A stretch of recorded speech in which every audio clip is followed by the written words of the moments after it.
when I'm talking with parents about what it means to shift your mindset from being a behavior coach to being someone who's raising a soul, it sounds good in theory. And then I think really creating that mind shift, people need specific guidance and examples, not just what is the aspirational idea, but what does that look like in real life?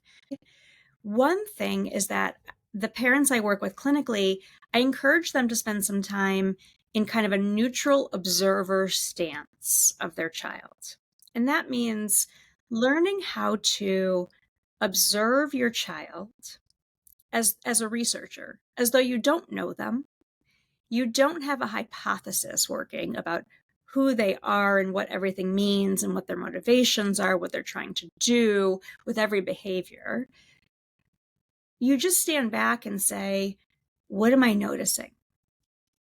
Now, as a broad question, if you have the courage, I think everything that kind of comes up as you just say to yourself, what am I noticing, can be really curious and interesting.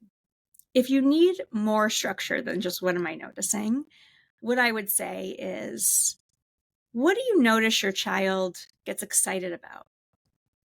What do you notice your child tends to be uncomfortable with? What do you notice about your child's emotions, moods, affect? If you ask a question that's open-ended and you listen, what do you notice your child tends to want to talk about to you? When are they quiet?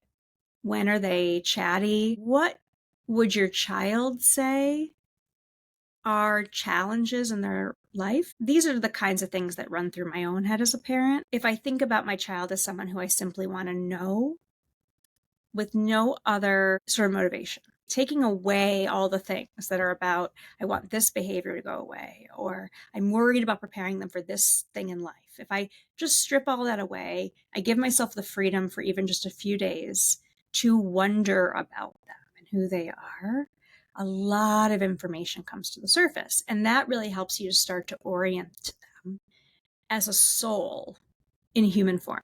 Children really love it's dialogue. Even really young children who are pre-verbal, still having that kind of back and forth eye contact where you're doing some of the talking but reacting to them. And then, of course, as they get older, children love conversation. Parents ask me a lot, what are the questions I can ask to extract information?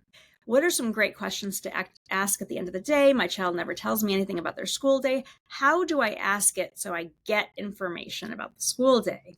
And if that is your stance already, there's no good way to say it. Your child will know that you are data mining, interviewing, and that's a lot of pressure, especially at the end of the day, to figure out exactly how to summarize things for you, which is what is the thing you want to know. That's just like a lot of mental labor. The best questions to ask actually are the ones that you're genuinely curious about. That takes a big mind shift to even say, well, what would I be curious about?